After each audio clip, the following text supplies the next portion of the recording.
Hello. So I'm back again, another episode. This time I'm going to talk about another experience of mine. People always ask me to talk about my experiences with patients. They're like, "Oh, you must have so many stories and so many, interesting things that you discuss in the treatment room." And like, yeah, there's so many stories. People have the privilege of, talking to people and everything, and listening to them, learning from them, and I have so many amazing memories. But I don't know. Working a little bit late here, 11:45 p.m. and just been thinking about some of the past, some of the things, moments in my career that have definitely defined me, and then give me a sense of control and groundedness. And I don't know, maybe I've been working a bit too much lately and late nights, so kind of like reminiscing about some of the past and my experiences, and I don't know what's brought me here. And tonight I want to share one of those experiences with you, and one of those memories that always stays with me, and it never leaves me. It's going to be there until the rest of my life.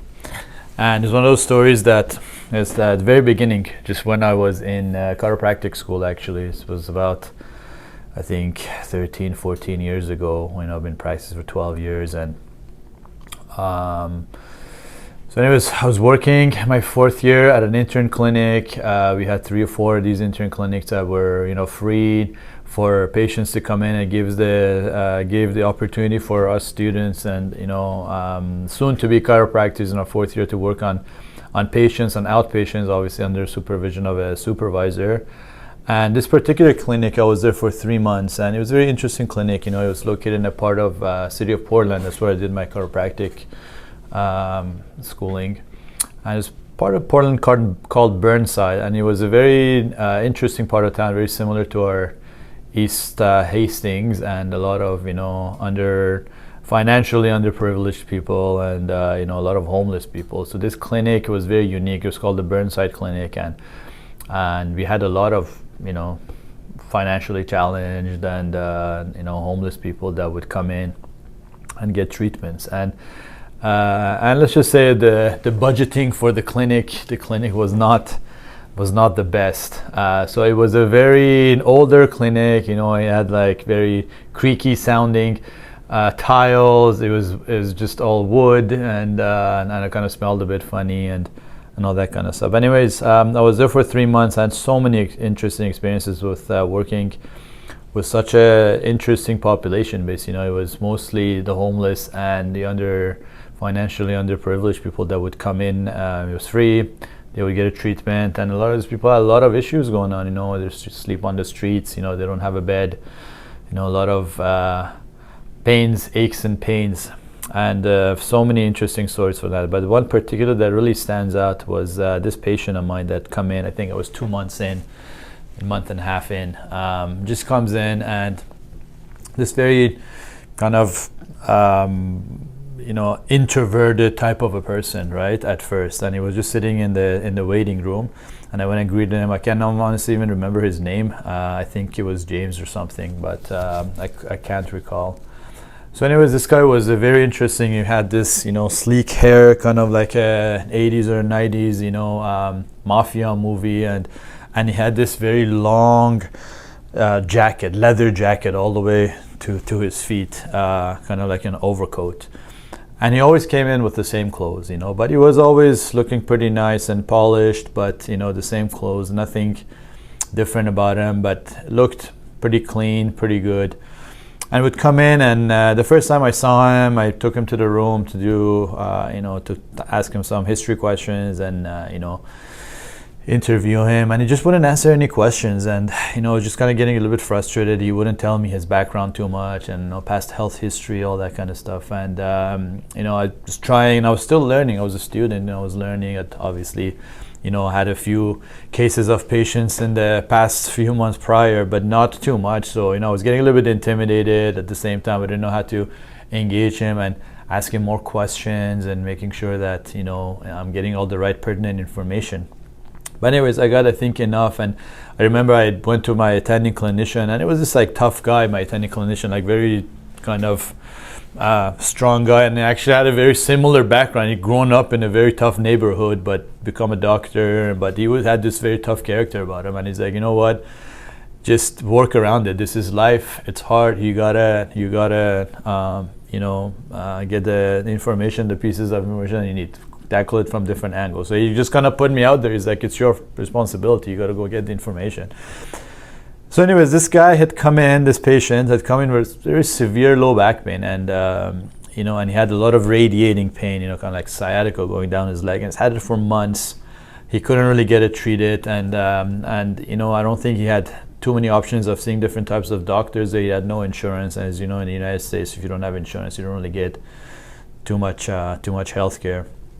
So anyways, he'd come here, and it was one of those things like, oh no, not another difficult, complex case, neurological cases, and I'm just very fresh into like doing things, treating, and I don't know too much, and how to what is the outcome of my treatments, right? I haven't had that much experience. I'm like, oh man, this is such a interesting, but at the same time it was such a scary case, because I'm like, oh, this guy's probably had some sort of a disc issue, discogenic issue, putting pressure on the nerve roots that are coming out, giving him that sciatica type sensation and numbness, tingling going down his leg.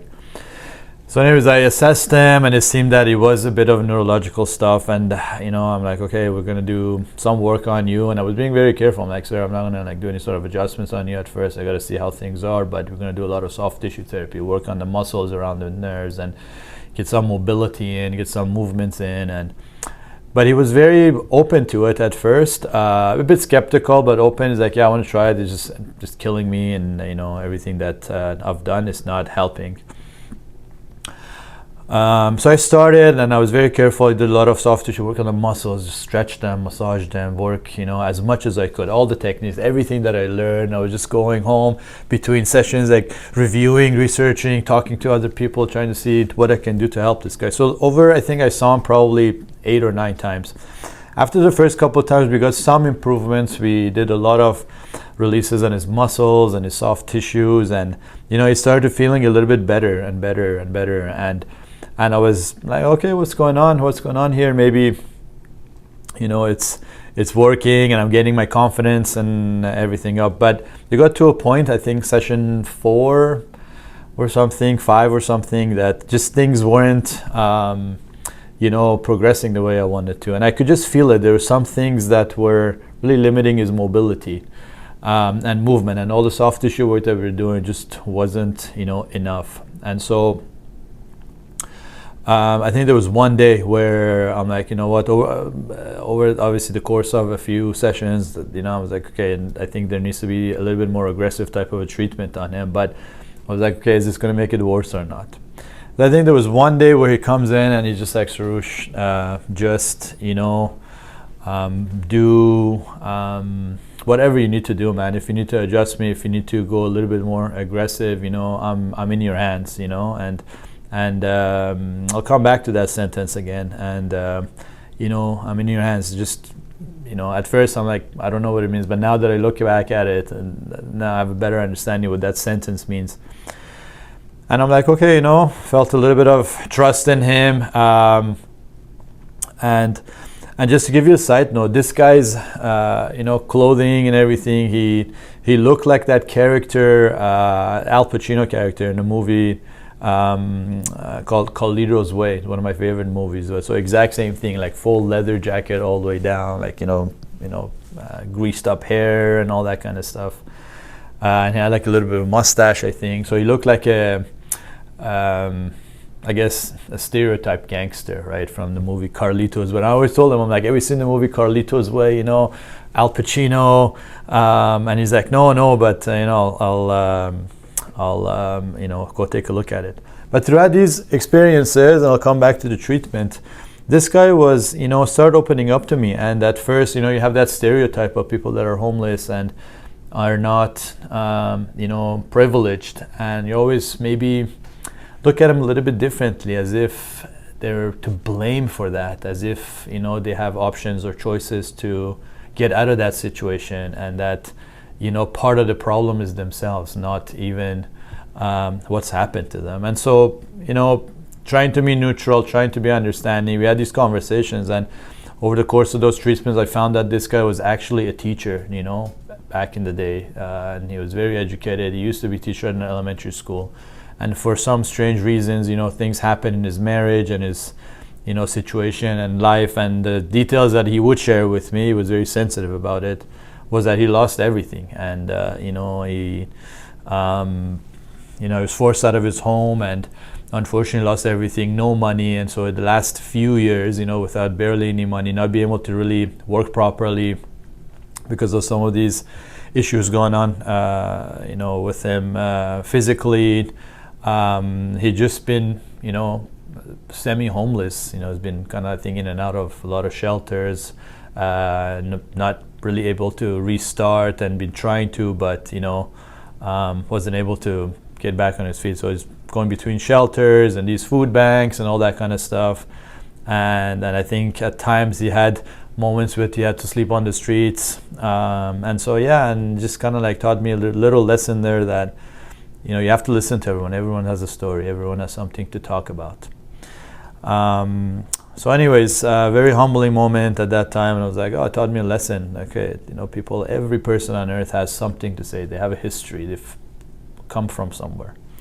So anyways, we're in session number 5, and I could just tell that there was something maybe that we need to do more. And I was not nervous, but I just wanted to trust my gut feeling. And I think he kind of helped me with it. He told me, Surush, I'm in your hands. Do what you need to do, man. I trust you. You're good at what you're doing. You're passionate. And I think there was a moment where I was doing a lot of extension moves on his back, and did a kind of a semi adjustment on him, manipulation, obviously after doing all the soft tissue work. And there was this biggest sound, pop that I had ever heard. And it was just a moment where we both looked at each other, and it was like, oh, what was that all about? And I was like, at the moment, like, oh my God, no, I hope I didn't do anything bad. But I guess that really helped him. He just got up after that, and started moving around. He was a bit sore, and he's like, I think I feel quite a bit better. And it was just like a humbling, very powerful moment for me. And I was like, what? Maybe you have to trust your judgment. You have to trust your all the education, everything that you've done, all the hard work that you've put in, and put it to the test. You've gone to training, now you got to put it to the test, and you have to trust yourself and be able to be confident about it. So that taught me a really good lesson there, right? So I think over a course of another 2 or 3 weeks, I saw him a handful of other times, and he got quite a bit better, probably from pain in his back all the way with furrow into one of his legs. We had just kind of centralization. The pain had just come down towards his back a little bit, and the intensity, everything was significantly less, and he could walk a lot better after months. He didn't really have that referral pain, and so he had a very successful case. I think it was probably 80% better or so, but unfortunately the time that we had together wasn't long enough. But anyways, over this course of these 8 or 9 treatments, 10 treatments, I remember quite a few times, going overtime with him, trying to do as much as I could, and these sessions were probably half an hour long. I was doing, 45, 50 minutes, an hour long sometimes. And, I had a moment with my attending clinician, and one day he just pulled me aside. He's like, hey man, I know you're passionate, you want to help this guy, but you're going to be a doctor soon. You cannot discriminate against patients. And I'm like, well, I'm not discriminating, I'm treating him more, right? And I'm trying to give him a little bit more of my time and try to help him as much as you can. But he's like, no, everything's relative. You cannot discriminate. Putting more time for someone else means putting less time for someone else, and vice versa. Same thing, if you put less time for someone, it means relatively you're putting more time for other people. So lessons in medicine. Everyone is equal, no discrimination. I know you want to help him, but you have to be careful. Everyone's treated equally. So again, another lesson. This experience with this person just taught me a lot of lessons. So anyways, I think almost 3 months in, and I told about this guy that my time only at that clinic is about 3 months, and I think the last week of time that I was there, I saw him for the last time, and he just reported that he was 70-80% better, and I give him some exercises. I'm like, hey, you need to continue maybe with the next intern that's coming in, and I left a lot of good notes and everything for the next intern to be able to continue. And so discharged them and told them I don't have no time, but I told them all my plans that I'm moving back to Canada and all that kind of stuff, and I'm graduating. So anyways, time goes by. I'm there, I think, on my second last day of shift, and I'm doing a late shift until 7:30 p.m. I think. I remember it was a Friday night. It was dark, it was rainy. It was actually probably, I think, in late fall because the weather was quite bad. And I was just working. I think I finished with my last patient around 5 o'clock. And normally I'd stayed behind, just finish my charts, and it would take a couple of hours. And most of the people had left at the clinic, and I think there was just the attending clinician left. Even the front desk secretary had gone. So anyways, I was just in my room, and the way our clinic was set up was we had a back room, and where I was just doing my charts and notes and all that kind of stuff. And there was a long corridor, a long hallway with just kind of white lights, like the hospital, like the old school lights. It was kind of actually a bit of a scary place because, it wasn't bright enough, and it was just always creaky and always cold, and you would hear your steps walking and all that kind of stuff. So anyways, my attending clinician is in his own room finishing up, and I'm the last person there. And then I walk into the hallway to go towards the front desk secretary area, admin area, to print my charts and get my clinician to sign off on them. And as I'm walking there, I think someone hears my steps, and the way the clinic was set up was the intern's room here, the long hallway, the clinician's room, and then a little bit of a space in here for the admin staff, and an entrance door that would come in, and then a little bit of a seating area. But the seating area was kind of hidden from us. So as soon as I was walking towards the admin stuff, someone just comes in front of me, and it was this guy, my patient, James. And I'm like, James, what are you doing here? We didn't have an appointment. I'm so sorry. I hope I didn't miss anything. I wasn't notified. You weren't on my schedule and stuff. Like, no, I've been here since 4 p.m. I'm like, 4 p.m.? It's 7 p.m. now. I'm like, what are you doing? And he's like, did the secretary not tell you? I'm like, no, actually. And I think the secretary just forgotten to mention, and just left around like 5 o'clock. And this guy was just sitting for 3 hours to see me. And I'm like, what are you doing, James? What's going on? Is something bugging? Like, are you in pain? And he's like, no, just, looked at me eyes. He was, I don't know, he had a smile on his face, and just brought his hand out, and he just said, I just wanted to thank you, and I just wanted to say goodbye in person, and you really helped me. And I don't know, it was just the way he did it. And he's like, and every time I tell the story, I don't know, I just get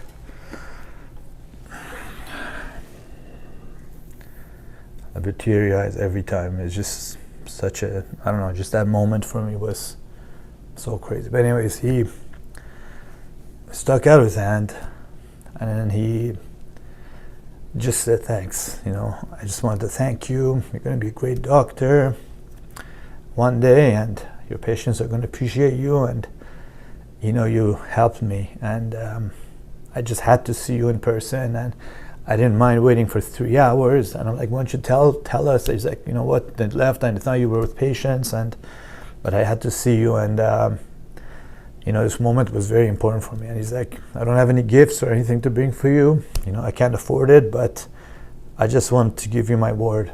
And I don't know, at that moment, I didn't really know what to say. I thanked him, give him a little hug. I'm like, you know what, if you're ever in Canada, I'm in Vancouver, come and find me, search my name. Anyways, he left, and this left a really deep, interesting moment in my life. It just, I didn't really recognize at that moment I went home. It was just so overwhelming. And but yeah, it was just one of those moments that this person that had, trusted me, was willing to stay for 3 hours, just say thank you. And just, it was so important for him. And it's just one of those moments that really defines my career. And it's a humbling moment every time I have, I'm going through a lot of stressful moments, or, things are happening, or that, I'm kind of struggling with things. I look at these moments in my career and life, and, things that have taught me lessons, and, bring me down, give me a bit of groundedness. Sometimes I look at my career, and, it's had a lot of ups and downs, but overall, I think I'm a pretty successful person, pretty successful clinician and chiropractor. I have a good wait list, a month and a half before people can see me. I own a clinic, multidiscipline clinic. There's 22, 23 people that work here, and, I've worked really hard for that. And, sometimes it's so easy to forget that, where you come from, or become this hotshot doctor or chiropractor, or, you start making money and you have people wait lists on your schedule and people want to come in, and you're like, oh, I don't have time. At first you're always looking for patients, but now, I'm turning patients away and all that kind of stuff. But I sometimes have to go back to these moments to bring me down, to make sure that I remind myself where I come from, these humble beginnings. And this one experience alone, taught me so much in both my career and my life. It taught me, well, one, always listen to people. Everyone has a story, doesn't matter who they are. If they're a homeless person, if, if they don't have anything, they come in dirty, they have, they look rough, maybe something's happened to them. Listen to them, everyone has a story. Try to open up with them. There's no difference between you and a different person. Listen to, treat everyone equally. Clinician told me that doesn't matter if he's underprivileged or if he's a wealthy person. If you're a doctor, you got to treat everyone equally. And I've taken that to heart. Yeah, sometimes you go a little bit longer, a little bit less, but your time is your time. The patient's time is your time, their time, and everyone's equal. It standardizes your care, and there's no discrimination between people. Lesson 3, listen to your gut feelings. You worked hard at it. You're there. You got to trust yourself. You got to go with your gut feeling. You got to put all the hard work, all the dedication, all the practice hours, everything you've put in to test, and make the best that you can. And people, trust you. Lesson 4, that sentence that you told me, I'm in your hands. It's such a privilege to be able to have this power in my hands, and obviously my skills and everything that I've learned to make a difference in people's lives. Every day I'm so privileged. I come to work, I treat people, they thank me on the spot. They come back. My treatment times are expensive. They thank me, they smile, they trust me, and so that's such a powerful thing. And it's one of those things that sometimes we forget how much power you hold in your hands and how much of an impact you can have in people's lives. And last but not least, be humble. Be humble, because it doesn't matter how powerful and strong and successful, how much money you make, and what kind of a title, a career, or this or that you have. Everyone has a beginning. You have to remember that beginning, and that's what drives you forward, and that's what gives you energy, and it gives you groundedness. And this just one person interaction, I think 8 or 9 times over the course of a month and a half, 2 months, has always stayed with me. It's one of the best moments and one of the best experiences I have in my life as a clinician, as a doctor, as a therapist. And this guy's actions, just really do define that for me, and I take it to heart. It gives me a lot of strength and momentum and passion. It helps me go on every day, and it helps me become grounded, so that it doesn't matter how strong or powerful I am and how successful I am and I have a wait list. That's where I come from. That's the lesson I learned in my 4th year of chiropractic school. It was one of the best patient experiences ever. I say it all the time to people. I have a lot of people that come in and observe me or shadow me. I tell them, like, be humble. Be humble. Remember your past. Remember your beginnings. Learn from everyone. It doesn't matter who it is. You can learn something from every single person. Trust yourself. Work hard at it. And and then don't be don't be cocky. Just be humble. So anyways, that's my story. That's a patient story, and I was long. Thanks for listening to me. And I'll have more of these interesting, stories that have stuck with me in my mind for you, if you like to listen to them. And thanks for sharing this experience with me.